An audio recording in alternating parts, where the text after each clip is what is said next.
8 बजे तक फ्री हो जाएंगे। नहीं बेटे 50 मिनट की क्लास होती है। तो सर वो आज टेस्ट है हमारा अकाउंटिंग का, तो जरा रिवाइज करना था सर 9 बजे। बड़ी खुशी हुई कि आप पढ़ते हैं, वेरी गुड। और इसका भी टेस्ट है नेक्स्ट वीक, एएस का और A2 का भी। तो कोई मसला नहीं, मैं 8 o'clock आप चले जाना, कोई इशू नहीं है। I continue. ठीक है, ठीक थैंक है यू सर। सर आपकी स्क्रीन नहीं शो हो रही।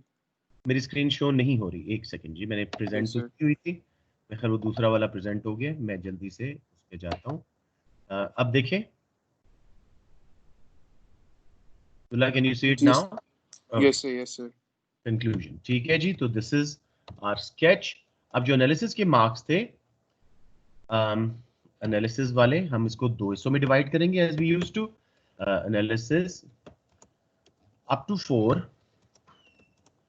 For why useful in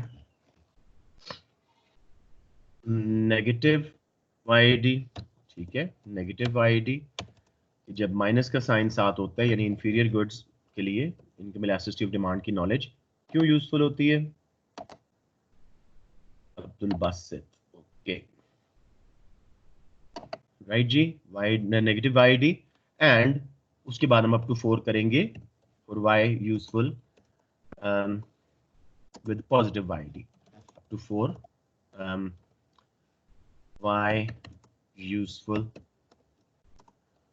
in positive YID, यानी कि नॉर्मल गुड्स, लग्जरी गुड्स वगैरह।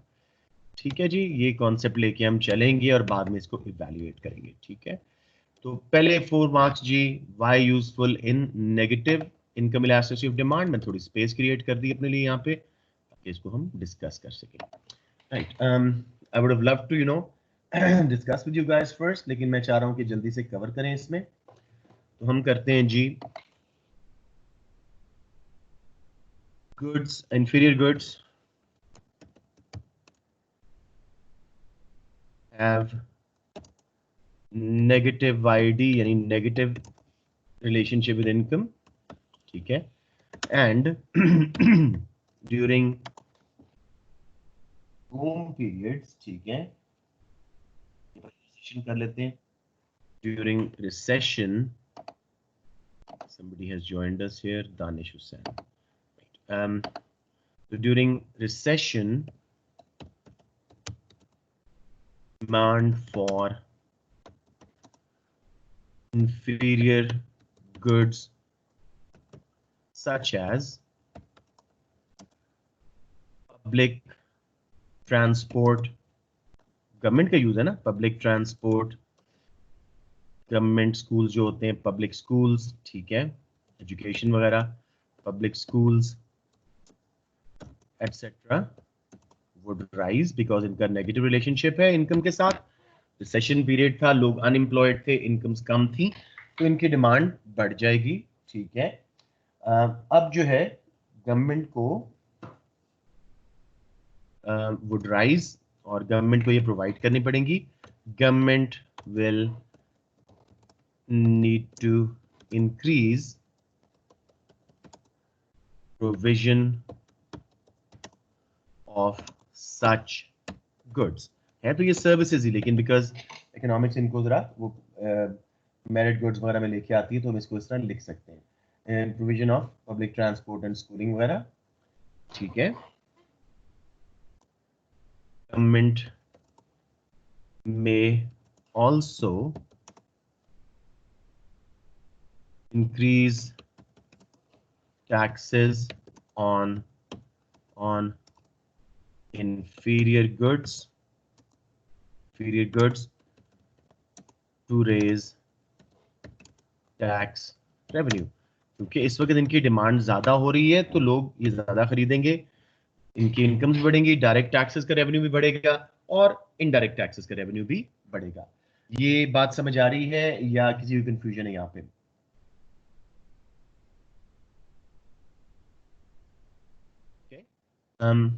Government may also need to provide subsidies, ठीक है, subsidies to goods with very low YED, इसको MED भी बोलते हैं, इनकम इलास्टिसिटी ऑफ डिमांड का पुराना नाम MED था। तो government may also need to provide subsidies to goods with very low YED, that is necessities, ठीक है ना। नेसेसिटीज की बहुत low income elasticity of demand होती है, ठीक है, दैट इज नेसेसिटीज। इस वक्त गवर्नमेंट को अंदाजा होगा कि जी नेसेसिटी गुड्स प्रोड्यूसर्स जो है उनकी क्योंकि पॉजिटिव रिलेशनशिप था इनकम के साथ, चाहे इनइलास्टिक था, उनकी डिमांड जो है वो जरा गिरी हुई होगी, फूड आइटम्स वगैरह, ठीक है। एग्जाम्पल एसेंशियल फूड आइटम्स, क्योंकि लोगों की इनकम्स गिरी हुई हैं बेटे लेकिन उन्होंने ये चीजें खरीदनी है, ये एसेंशियल है सर्वाइवल के लिए, ठीक है। अब उसके बाद हम 4 मार्क्स के लिए जा रहे हैं जी, up to 4 for normal goods या गुड्स विद पॉजिटिव YED। उसके लिए कैसे गवर्नमेंट ये नॉलेज यूज करती है, 4 मार्क्स के लिए हम करेंगे एनालिसिस जी। ड्यूरिंग इकोनॉमिक ग्रोथ यानी जब GDP बढ़ रहा होता है, इनकम्स बढ़ रही होती हैं, या बूम पीरियड जब बहुत तेजी से GDP बढ़ रहा होता है, incomes are high, unemployment is low, people are very comfortable, business are doing very well, ठीक है।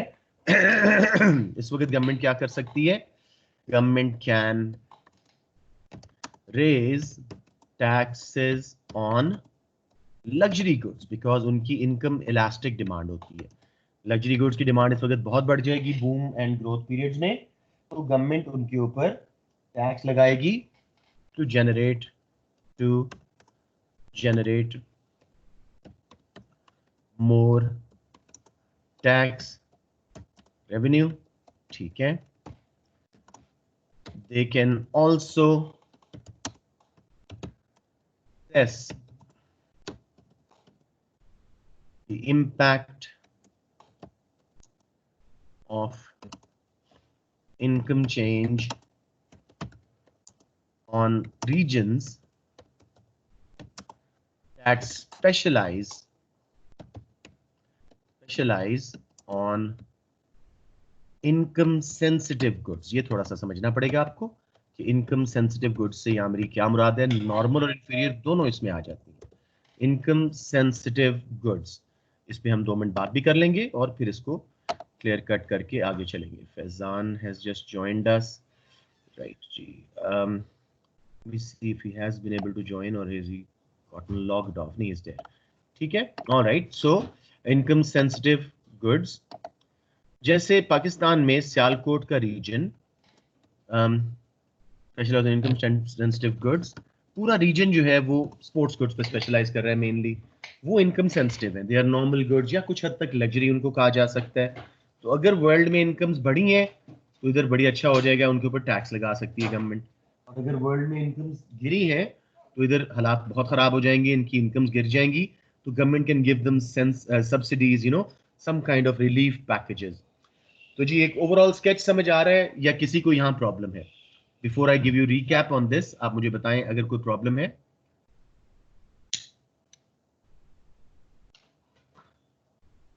All clear? Okay, I will just give a recap. हाँ सॉरी जी बेटे पूछिए। ये नेगेटिव YED में government may also increase taxes on inferior goods, तो जब recession का पीरियड है तो लोगों की इनकम लो होगी तो फिर वो टैक्स बढ़ाएंगे, तो वो कैसे टैक्स दे सकते हैं? जी मैं समझाता हूँ आपको। इनकम लोगों की जरूर लो है लेकिन इंफीरियर गुड्स तो वो ज्यादा खरीदेंगे ना, ठीक है। इसमें बेटे हम दोनों टैक्सेस की बात कर रहे हैं, डायरेक्ट की भी और इनडायरेक्ट की भी। जो इंफीरियर गुड प्रोड्यूसर है रिसेशन में उसको फायदा होता है, उसकी इनकम बढ़ जाती है गवर्नमेंट को, अगर गवर्नमेंट उन पे प्रॉफिट टैक्स वगैरह बढ़ाती है, ठीक है, तो गवर्नमेंट का रेवेन्यू बढ़ जाता है। साथ में थोड़ा सा टैक्स अगर बढ़ा दिया जाए इंफीरियर गुड्स के ऊपर, लोगों के बजट में स्टिल वो फिट आती हैं कंपेयर टू नॉर्मल गुड्स। समझ आ गया? तो they are happy to pay that tax on inferior goods, although most governments try to avoid it, लेकिन हम इस वक्त बात कर रहे हैं पॉसिबल यूजेज की, तो हम ये बात करेंगे। गॉट इट नाउ बेटे, आपको समझ आ गई बात? Okay. राइट, सो ये हो गया. I think somebody is trying to join and is being unable to join. क्योंकि बार बार ये हो रहा है. Let me see. No, there's no chat. Wonder what's happening. बहरहाल, राइट जी, तो ये पार्ट हो गया हमारा. उसके बाद जी गवर्नमेंट जो है may also provide subsidies to goods with very low income elasticity of demand, यानी necessities, essential food items, क्योंकि लोगों ने सर्वाइवल के लिए इसको खरीदना ही खरीदना है. तो इस वक्त गवर्नमेंट को सब्सिडाइज करना जरूरी हो जाएगा, बिकॉज इनका रिसेशन में असूलन तो इनकी डिमांड भी थोड़ी सी कम होती है, तो गवर्नमेंट उनको हेल्प कर रही है लोगों को थोड़ा सा. फिर जी ड्यूरिंग इकोनॉमिक ग्रोथ या बूम पीरियड, जब incomes are high, unemployment is low, government can raise taxes on luxury goods to generate more tax revenue. They can also assess the impact on income change on regions that specialize on income sensitive goods and devise the right policy. Subsidy देनी है इनको या tax कम करने हैं, तो सही वाली policy government apply कर सकेगी. जी बेटे, क्लियर हो गया? कोई कंफ्यूजन? अब इसकी हम इवैल्यूएशन करेंगे मेरा बेटा. I think there is a problem with the link today, क्योंकि अच्छा नहीं, बच्चे खुद ही एंटर होते जा रहे हैं. नो वरीज, ठीक है, 12 बच्चे हो गए, नो वरीज. राइट जी, सो इवैल्यूएशन में बेटे हम बात करेंगे कि इसका क्या सीन है, क्या ये अच्छी चीज है, किस हद तक यूजफुल है. सो YD इज मोर यूजफुल, जैसे हमने कल किया था प्रोड्यूसर के लिए, इन लॉन्ग रन, जब इतना टाइम है कि फर्म्स और गवर्नमेंट जो है इंफीरियर या नॉर्मल गुड पे स्विच कर सकें. Long run where government has enough time to provide, enough time, थोड़ा सा सही कर दूं इसको, enough time to provide inferior goods like, public transport and education. ठीक है, इतना टाइम होना चाहिए, ठीक है, कि गवर्नमेंट उनके लिए right type of inferior goods provide कर सके. ठीक है, उसके बाद जी, अब हालांकि पीडी का इस क्वेश्चन में जिक्र नहीं था, लेकिन हमेशा वाईडी के क्वेश्चन में पीडी पे और पीडी के क्वेश्चन में वाईडी पे बात की जा सकती है. PD is more useful as its impact is immediate. ठीक है, PD is more useful in the short run, ना, useful in the short run as taxes and subsidies can be altered या changed. उसमें बड़ा immediate इसका जो usage है PD में आ जाता है कंपेयर टू वाईडी, लेकिन both price elasticity of demand and income elasticity of demand are mere estimates. ये कोई accurate knowledge नहीं है. Estimates may be based on historic data. बहुत पुराना कैलकुलेशन हुई थी 4-5 साल पहले की, हालात चेंज हो चुके हैं, इनकम इलास्टिसिटी के फिगर अब वो यूजलेस हो जाएंगे. Based on historic data. ठीक है, ये दूसरा प्रॉब्लम इनके साथ आ गया. और आखिर में जी, future circumstances can change and future economic conditions can change. ठीक है, देखो इकोनॉमिक्स में ना बहुत सारी क्या आप उसको बोलते हैं, वॉलेटिलिटीज हैं. ठीक है, फ्यूचर सर्कमस्टेंसेस जो हैं वो रेलेवेंट ना रहें. ठीक है, and make use of YD less relevant. हमने सिर्फ इनकम की इसमें बात की है.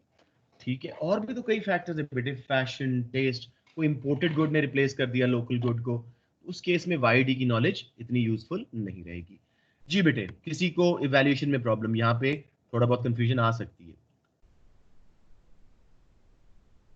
देखो गवर्नमेंट क्या देख रही है, जैसे पाकिस्तान इंडिया वगैरह में इस वक्त, आजकल तो नहीं लेकिन कुछ अर्सा पहले तक जीडीपीज बढ़ रहे थे, इनकम बड़ी तेजी से बढ़ रही थी, तो गवर्नमेंट को नजर आ रहा था कि जी गाड़ियां, मोटर बाइक और इस तरह की पर्सनल ट्रांसपोर्ट लोग ज्यादा अफोर्ड कर सकेंगे। इसलिए शहबाज शरीफ ने बहुत सारा ये नेटवर्क लाहौर में बना दिया था, और अब देखो वो भी शॉर्ट पड़ गया।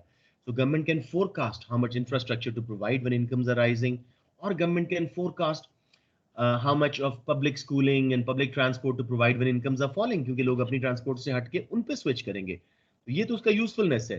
लेकिन देखो सारा कुछ लॉन्ग रन में होता है। 10 साल लगे थे लाहौर की सड़कें बनाने में, और 2 साल में लाहौर की सड़कें शॉर्ट हो गई। फॉलो कर रहे हो बात को? तो मोर useful in long run when government has enough time to provide inferior goods like public transport and education. PED ज्यादा यूजफुल है क्योंकि टैक्सेस एंड सब्सिडीज को चेंज करना रिलेटिवली इजी है, और लोग इसके ऊपर इतना, इनडायरेक्ट टैक्सेस के ऊपर इतना शोर नहीं मचाते। लेकिन दोनों PED एंड YED एस्टिमेट्स हैं, मे be based on historic data, और फ्यूचर इकोनॉमिक कंडीशंस में जो चेंज आया है वो इनको लेस रेलिवेंट या लेस एप्लीकेबल कर दे। जी बच्चा, any question on this before I finish this and move on to something else? Sir एक दफा ओवरव्यू दे दें, मैं थोड़ा सा लेट है। Sure बेटे, आप लोग, because ये रिकॉर्डिंग है, you can access it any number of times you want. Faizan Ali है? जी सर। Right बेटे, ये क्वेश्चन था, sorry, let me just, हाँ, was the question, discuss, yeah, how a government can use the knowledge of income elasticity of demand, 12 marks. पहले तो mind में बहुत clear रखिएगा जी कि एनालिसिस के 8 मार्क्स हैं, इवैल्यूएशन के 4, और उसके अंदर एक कंक्लूजन का। ठीक है, अब मैं आपको सारे मार्क्स दिखा रहा हूँ। एनालिसिस वालों को हमने 4-4 हिस्सों में तोड़ना होता है। Up to 4 for Y useful in negative YD यानी इंफीरियर गुड्स वगैरह के लिए, up to 4 for Y useful in positive YD यानी नॉर्मल एंड लग्जरी गुड्स के लिए। ठीक है फैजान, और फिर बाद में इवैल्यूएशन करेंगे। पहले जब हमने किया जी 4 मार्क्स के लिए कि क्यों यूजफुल है इंफीरियर गुड्स के लिए, तो हमने कहा जी inferior goods have inelastic negative YD during recession या डाउन टर्न, जब इकोनॉमिक ग्रोथ नहीं है, अनएम्प्लॉयमेंट ज्यादा है, इनकम्स लो हैं, तो for inferior goods such as public transport, public schools, इनकी डिमांड बढ़ेगी। तो government will need to increase provision of such goods. साथ में गवर्नमेंट इंफीरियर गुड प्रोड्यूसर्स पे टैक्स भी थोड़ा सा बढ़ा सकते हैं ताकि उनको रेवेन्यू ज्यादा मिले, क्योंकि उनकी डिमांड ज्यादा हुई है ना इस वक्त। ठीक है, फिर government may also need to provide subsidies to goods with very low income elasticity of demand. ये कौन सी होती है? नेसेसिटीज, एसेंशियल फूड आइटम्स वगैरह। इस वक्त जब इनकम्स गिरी हुई हैं तो लोग अफोर्ड नहीं कर पा रहे नेसेसिटीज, तो गवर्नमेंट उस पर सब्सिडी पैकेज ऑफर कर सकती है। नेक्स्ट जी, पॉलिसी मेकिंग आपने बस देखनी है, taxes and subsidies. Up to 4 for goods with positive YD यानी normal and luxuries. During economic growth and boom period, government can raise taxes on luxury goods to generate more tax revenue. They can also assess the impact of income change on regions that specialize on income sensitive goods and devise the right policy. Faizan देखो मैंने example दी, sports goods की industry है पाकिस्तान की, सियालकोट में वो सारी concentrated है, और वो इनकम सेंसिटिव गुड्स हैं। आजकल देखो वर्ल्ड वाइड कोविड की वजह से स्पोर्ट्स एक्टिविटी नहीं हो रही, लोगों की इनकम्स भी गिरी हुई है, जॉब छूट रही है, तो इस वक्त स्पोर्ट्स गुड्स की डिमांड हाईली इफेक्टेड है, वो बिल्कुल डाउन हुई होगी इंडस्ट्री। इस वक्त गवर्नमेंट उनको सही पॉलिसी बना के, टैक्सेस छोड़ के, सब्सिडी दे के, कोई किसी किस्म का सपोर्ट पैकेज दे सकती है। गॉट इट मेरा बेटा? जी सर। वैल्यूएशन जी, वो लिमिटेशंस ही होती हैं। हमने कहा जी वाईडी यूजफुल तो है, लेकिन लॉन्ग रन में जब गवर्नमेंट के पास इनफ टाइम हो कि वो इंफीरियर गुड्स वगैरह पे स्विच कर सके, लाइक पब्लिक ट्रांसपोर्ट, एजुकेशन वगैरह। पीईडी ज्यादा यूजफुल है शॉर्ट रन में, taxes and subsidies immediately change किए जा सकते हैं, लेकिन both PED and YD are mere estimates, guess work है, सैंपल बेस्ड कैलकुलेशन है, एक्यूरेट नहीं होती, may be based on historic data, पास के डेटा पर बेस्ड है। Future economic conditions can change and make use of income elasticity of demand less relevant. Exactly almost यही evaluation हमने नहीं आएगा। सॉरी सिट्रस पेरिबस का इधर नहीं आएगा। Future economic conditions is citrus Paribas. समझ आ गया? आप सिट्रस पेरिबस लिख दो, डिमांड के ऊपर सिवाय इनकम के और भी कई इफेक्ट्स हैं जी। प्राइस भी है, फैशन टेस्ट भी है, एडवर्टाइजमेंट वगैरह, बहुत सारे इम्पैक्ट्स हैं, पॉपुलेशन वगैरह। तो ये सारी फ्यूचर इकोनॉमिक कंडीशंस मैंने लिख के यहाँ पे सिट्रस पैरिबस की बात की। राइट बच्चाज, ऑल क्लियर? कंक्लूजन क्या था जी? यहाँ पे आखिरी जुमला कि जी दोनों एस्टिमेट्स हैं और फ्यूचर में हालात चेंज हो सकते हैं, तो इतने रेलेवेंट ये नहीं रहते इनकी बेस पे डिसीजन करना। राइट जी, that is it for this question. अब मैं आपको क्रॉस इलास्टिसिटी स्टार्ट करवाना चाह रहा हूं और बड़ी जल्दी से हो जाएगा, हमने पहले किया हुआ है इंशाल्लाह ताला। किसी को क्वेश्चन है तो मुझे जल्दी से पूछ लें प्लीज। इलास्टिसिटी ऑफ डिमांड, कुछ मैं स्पेलिंग में सर गलती आखिर कर, हम लोग ज्यादा कंसंट्रेशन एएस पे करें कि ए2 पे करें? बेटे दोनों करनी पड़ेंगी। मैं कैसे समझाऊं आपको? देखो आपकी जो इसके स्पेलिंग गलत करने पड़े मुझे, वो मान नहीं रहा इलास्टिसिटी को। एनीवेज क्रॉस इलास्टिसिटीज और ये जो एएस है बेटे, अगर नवंबर में पेपर हो गए, I don't want you to be caught unawares, ठीक है? इसलिए मैं आपको चुने हुए यूनिट्स खुद करवा रहा हूँ, कुछ पास पेपर्स भी करवा दूंगा। तो बेटे इस वक्त ना as an A level student I can not tell you what to focus on more. Of course वो पेपर जून में है बेटे, अगले जून में, तो उसके लिए A2 वालों के लिए आप थोड़ा सा ना क्लासेस अच्छी पढ़ते रहो, होमवर्क करते रहो, टेस्ट देते रहो। ये वाला जो है ना आपको साथ साथ करना है, और खुद भी अपना लोड, मेरा भी लोड कम करना है और अपना भी कम करना है। ज्यादा फोकस एएस पे करो बिकॉज दैट इज इन अक्टूबर। ठीक हो गया? जी सर ठीक है। थोड़ा सा ना 70-30 कर लो ना, 70% इस पे फोकस कर लो, आसान है ये तो जी। क्रॉस इलास्टिसिटी ऑफ डिमांड, ठीक है, ये क्या होती है जी? इसको जल्दी से हम देख लेते हैं। स्पेलिंग में फिर ठीक कर रहा हूँ, मान ही नहीं रहा उसको, समहाउ इलास्टिसिटी क्या में नहीं आ रहा, हो गया जी, ठीक है। क्रॉस इलास्टिसिटी ऑफ डिमांड, इसको हम डिनोट करते हैं जी XED से। This is a valid bona fide term, आप लिख सकते हैं जी। अब काफी सारी इलास्टिसिटी हमने पढ़ ली हैं, इस वक्त हम सब्स्टिट्यूट्स एंड कॉम्प्लीमेंट्स का देख रहे हैं। So it is a measure of responsiveness of quantity demanded of good A, कोई A good, to a change in price of good B, दूसरी good की change in price से, change in price of good B, वो या substitute होगा या complement होगा, of good B। ठीक हो गया? किसी को डेफिनेशन में मसला? Formula comes exactly like we did last year. Percentage change in quantity demanded of good A, कोई good करें, X A जो मर्जी करें, good A divided by percentage change in price of good, sorry, in price of good B। अब simply हमने, what is this जी, एक minute, price of, क्या कर दिया इसने, हाईलाइट ही कर दिया एकदम से कुछ, right, price of good B. दो चीजों का क्रॉस इलास्टिसिटी हम देख रहे हैं, सब्स्टिट्यूट्स एंड कॉम्प्लीमेंट्स की। एक की प्राइस बढ़े या कम हो तो दूसरी पे क्या इफेक्ट आता है। You want to learn how to calculate it, या अब तक आपको कैलकुलेशन समझ आ चुकी है? हमने 2 बार प्रैक्टिस की थी। Please be open about it. You want me to do one calculation question quickly? बाकी फिगर्स वही हैं जी, 1 से ऊपर इलास्टिक, 1 से नीचे इन इलास्टिक, सिर्फ साइंस हमने देखने हैं और उसके मुताबिक बाकी बात क्लियर हो जाएगी। Guys, you want me to do a calculation question? Sir एक दफा कर दें कैलकुलेशन इसकी। श्योर। अच्छा जी, लेट्स से जी प्राइस, मैं पहले क्वांटिटी करता हूँ। क्वांटिटी डिमांडेड ऑफ, कोई गुड ले लेते हैं, पेट्रोल, है, और ये इसकी पहली Q0 ओरिजिनल क्वांटिटी डिमांडेड देख लेते हैं। लेट्स से 1000 गैलन्स बिक रहा था, फिर जी quantity demanded rose to 1200 gallons, ठीक है, और प्राइस हम कर लेते हैं गाड़ियों की, price of cars.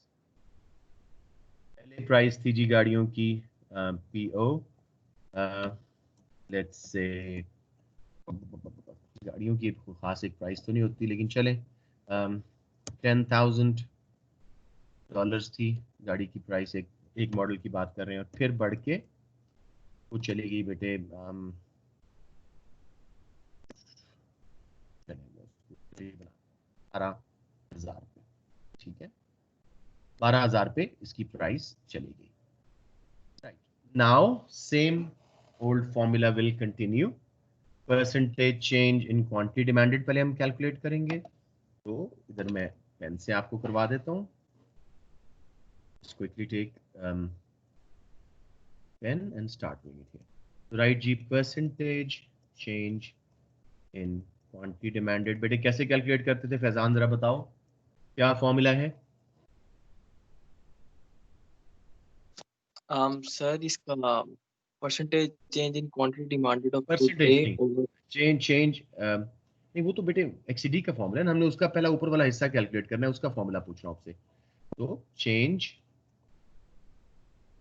In quantity demanded over original quantity demanded into 100, समझ रहे? तो अब बताएं जी चेंज कितना है, Q0 से Q1 पे गए हम, कितना चेंज है मेरा बेटा?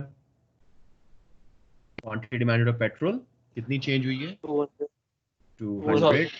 ओरिजिनल वाज 1000 इनटू 100, हम कई बार प्रैक्टिस कर चुके हैं, मैंने सॉल्व किया। 20% चेंज है। वैसे भी आप देखिए 1000 से 1200 20% साफ नजर आ रहा है, तो 20%। जी बेटे, सेकंड का भी 20 आ रहा है, तो फिर इसका आंसर 1 यूनिटरी होगा। बोला ना मैंने कि मैं यूनिटरी करवाता हूँ, ठीक है, तो यूनिटरी आंसर आ जाएगा। जितना प्राइस में चेंज उतना क्वांटिटी में चेंज। अब सेकंड जी, percentage change in price, same formula, change in price over original price into 100 exactly. बस हम परसेंटेज चेंज निकाल रहे हैं, तो कितना चेंज आया जी? 2000 ओरिजिनल था, 10,000 इनटू 100, इसको आपस में किया तो 20% आ गया, तो 20/20 यूनिटरी, और पॉजिटिव साइन क्यों है? सब्स्टिट्यूट से। सो बच्चे ये क्लियर हो गया कैसे हम इसको कैलकुलेट करना है? और 1 से नीचे होता तो ये डिस्टेंट सब्स्टिट्यूट होते, और अगर 1 से ऊपर होता तो क्लोज सब्स्टिट्यूट। इसमें यूनिटरी है तो relevantly close substitute. I should have given more of a figure क्योंकि ये बड़े क्लोज सब्स्टिट्यूट्स हैं। 12। अब हम कर रहे हैं जी दो केसेस इसमें, case of substitutes positive YD। तो पहले इसके अंदर थोड़ा सा बताना जरूरी है एग्जामिनर को, ये आंसर ही हो रहा है। सब्स्टिट्यूट्स क्या होते हैं जी? सब्स्टिट्यूट्स आर ऑल्टरनेटिव्स, एक दूसरे की जगह इस्तेमाल होते हैं, बल्कि यूं भी लिख सकते हैं used for the same purpose, ठीक है ना? मसलन इसमें तो खैर कॉम्प्लीमेंट से मैंने उल्टा बोल दिया था, petrol and cars are complements, इसलिए उसका जो है नेगेटिव रिलेशनशिप आना चाहिए था। प्राइस ऑफ कार्स बढ़ने से मैंने गलत बना दी थी एग्जाम्पल, लेकिन आपको बस कैलकुलेशन सिखानी थी वहां पे। I do it correctly next time. Substitutes are alternatives used for the same purpose. Example, Coke and Pepsi भी हम लेते रहते हैं, हनी एंड जैम, ठीक है, Coke and Pepsi, jam and honey, etcetera, ठीक है जी। सो एनीथिंग लाइक दैट जो एक दूसरे की जगह पे यूज हो रहे हो, टी एंड कॉफी, और ऑल सब्स्टिट्यूट्स। ये तो बड़ा क्लियर नॉर्मल नॉलेज की बात है। They have a positive cross elasticity of demand, यानी इफ, ये आपने एक्सप्लेन करना होगा, price of let's say jam rises, लोग जैम कम खरीदेंगे, demand for Honey will rise, इसलिए पॉजिटिव है। एक की प्राइस बढ़ रही है, दूसरे की डिमांड बढ़ रही है, ठीक है, समझ आ गया मेरा बेटा बात? तो sir the substitutes higher cross elasticity between them, जैसे आपकी कोक एंड पेप्सी बहुत ही आइडेंटिकल सब्स्टिट्यूट्स हैं, उनका काफी ज्यादा एक दूसरे पे डिपेंडेंसी होगी, क्रॉस इलास्टिसिटी काफी हाई होगी। वीडियो समझ आया है या मैं मजीद समझा दूं?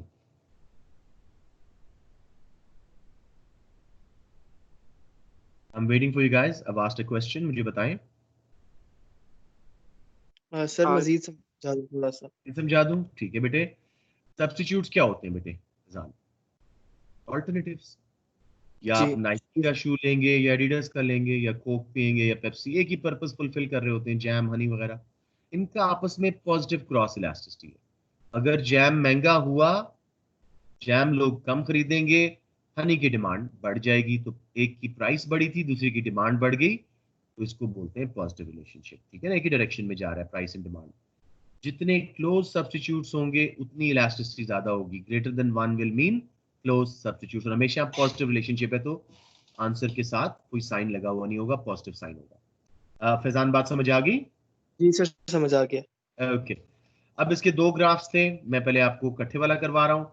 एक साइड पे जी प्राइस ऑफ हम कर लेते हैं जैम, इधर आ गई क्वांटिटी ऑफ हनी।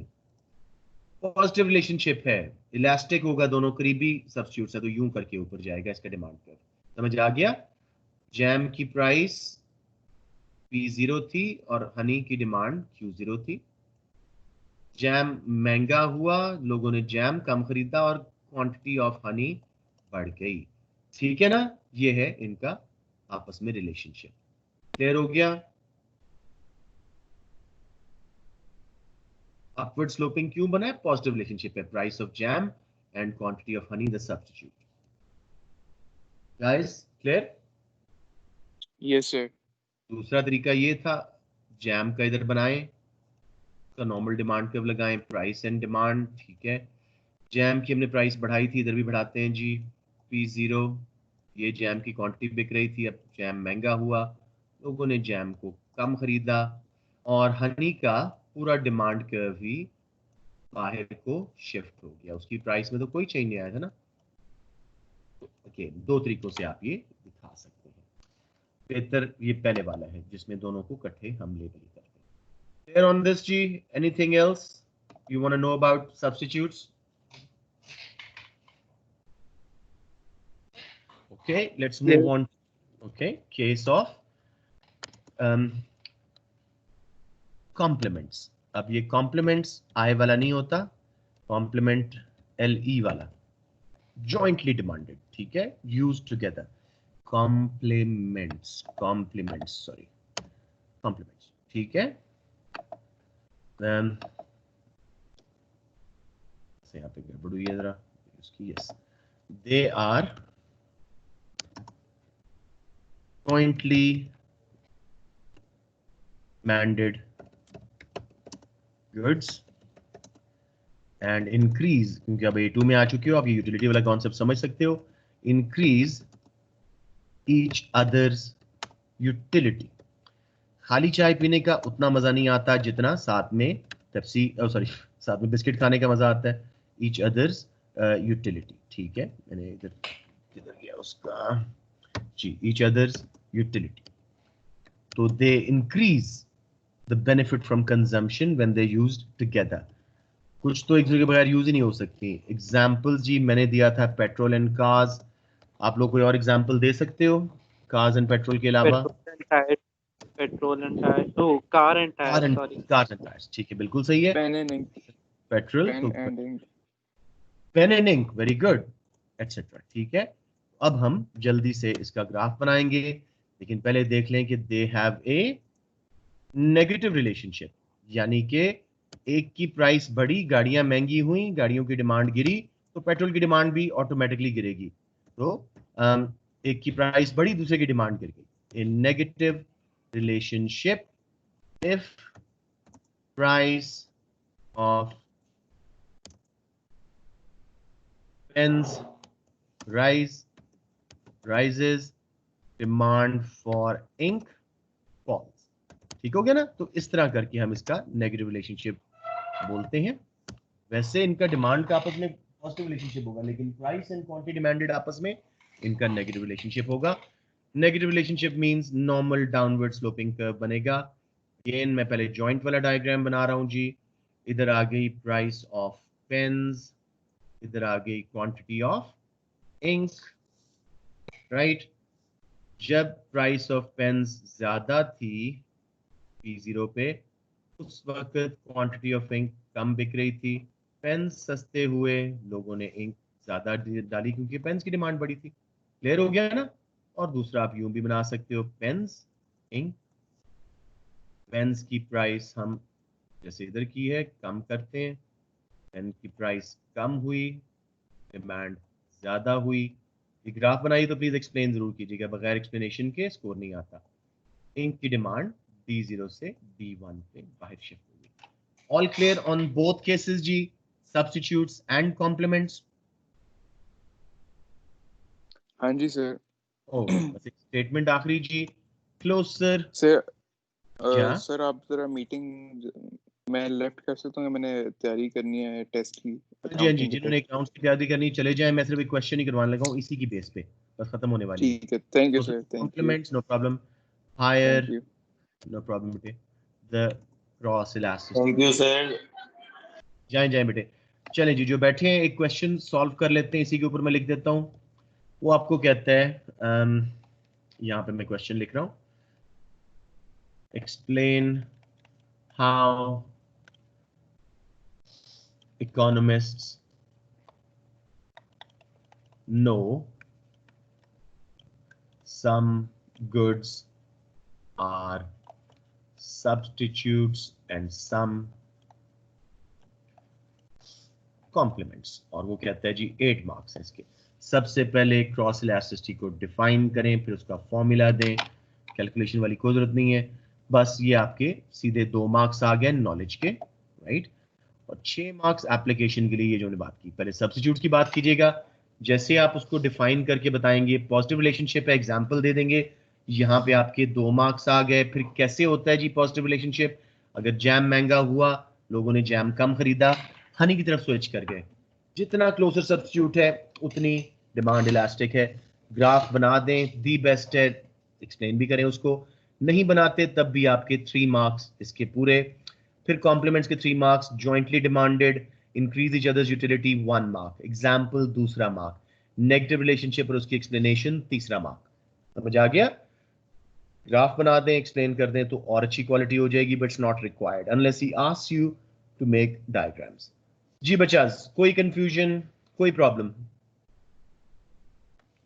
तो नो ये जो sir. First and second graph है कॉम्प्लीमेंट्स का, तो ये दोनों सेम ग्राफ है ना वैसे तो? मतलब आप इसकी और इसकी बात कर रहे हैं, ये और ये वाले जो सेट है इसकी बात कर रहे हैं? यस जी यस। जी। इसमें हमने दोनों के डिमांड कर्व्स पे अपना अपना रिस्पांस दिखाया है। इसमें हमने एक साइड पे प्राइस ऑफ पेन्स और एक साइड पे क्वांटिटी ऑफ इंक, एक कंपोजिट डायग्राम बना दी है।